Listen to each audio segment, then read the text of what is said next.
Firstly, let me thank the President and CEO of the Bar Association for organizing this timely initiative. So my brief today is basically to explain what the present constitutional reform process is. As you are all aware, both of our post-independence constitutions are perceived as top-down constitutions which did not involve public participation in their formation. Both were also enacted without the requirement of a referendum because the 72 Constitution didn't require it. The 72 Constitution itself is criticized by some as being extra-constitutional and by others as being perhaps unconstitutional due to the manner of its enactment. The present 1978 Constitution, as you are aware, specifies certain criteria with regard to the enactment of constitutional amendments or the enactment of a new constitution. So, for example, it provides that you cannot repeal the constitution without replacing it. That if it's an amendment to a constitutional provision, you must specify so in the long title to the amending bill, etc. Additionally, the 78th Constitution also specifies the mode of enactment, primarily in 3 articles. First of all, any amendment or bill to repeal and replace the Constitution at minimum would require a two-thirds vote, two-thirds of the whole membership of Parliament voting in favour.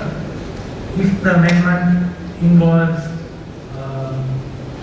any of the clauses protected by Article 83, it would additionally require a referendum. And in the case of any bill which deals with certain legal matters covered by the 13th Amendment, you have to be referred to the provincial councils for their views. Now, the 1978 Constitution has involved the people in the reform process only to the limited extent that an amendment of an article referred to in Article 83, what we sometimes call an entrenched clause, is involved. So you have a new constitution to that limited extent that you will be repealing and replacing those provisions, you will have to go for a referendum, and that is the only requirement as far as public participation is concerned, that there is a referendum. But it does not mandate that there must be a public consultation process. However, the Cabinet of Ministers decided that a more inclusive process, more inclusive than the minimum required by the 78th Constitution would be desirable, and appointed a civil society task force known as the Public Representations Committee for Constitutional Reforms, or generally called the PRC, to obtain the views of the people. Now, the PRC held consultations in all 25 administrative districts across the country and submitted a report on constitutional reform. On the 9th of January this year, the Prime Minister presented a resolution to Parliament seeking to set up a committee of the whole House of Parliament, known as the Constitutional Assembly, which would seek views, deliberate on and prepare a draft constitution bill. That resolution was carried without a division unanimously a few months later. The framework resolution, as it's commonly known, also provided for the appointment of a steering committee which is responsible for the business of the Constitutional Assembly and for preparing a draft constitution. The framework resolution also provided that the Constitutional Assembly would set up subcommittees of the Assembly on selected subject matter areas.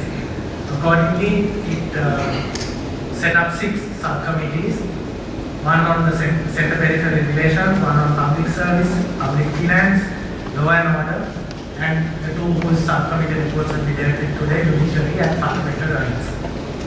Now, in order to ensure that the representations of the public were given due consideration, the PRC report was made available to all the members of the Constitutional Assembly, including the members of the steering committee and the members of the subcommittees. Additionally, the steering committee published notifications calling for further representations on particular areas which were being considered by the steering committee itself, and those were documented by the PRC to a second report. The subcommittees as well as the steering committees also entertained oral and written submissions on certain identified issues, and these submissions which they have received as well as the matters contained in the PRC report were considered by the different subcommittees in the course of their deliberations. Having considered all these matters, the 6 subcommittees presented their reports to the steering committee, which in turn has tabled same in the Constitutional Assembly in order to facilitate deliberations by the Constitutional Assembly before the steering committee considers the subject, the content of those subcommittee reports and submits its own report.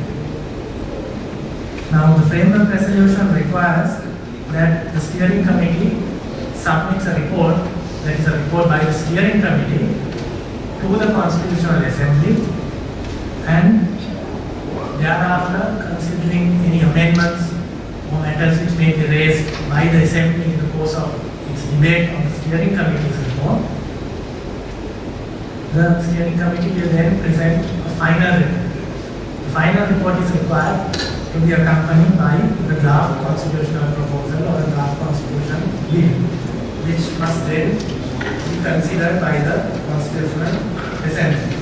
Now, the framework resolution, which incidentally is available on the website of the Constitutional Assembly and the website of Parliament as well, says that if a simple majority of the Assembly doesn't approve the draft constitutional proposal, the Constitutional Assembly and the committees will be dissolved.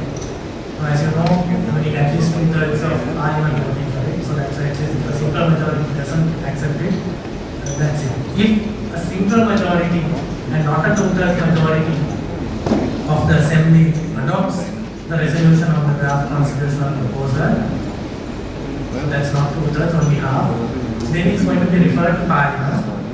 And if a special majority or a 2/3 majority of the whole number of members of Parliament approves it within 1 month, then the draft constitutional proposal will be submitted to the Cabinet of Ministers. And thereafter, the Assembly and the subcommittees will be dissolved.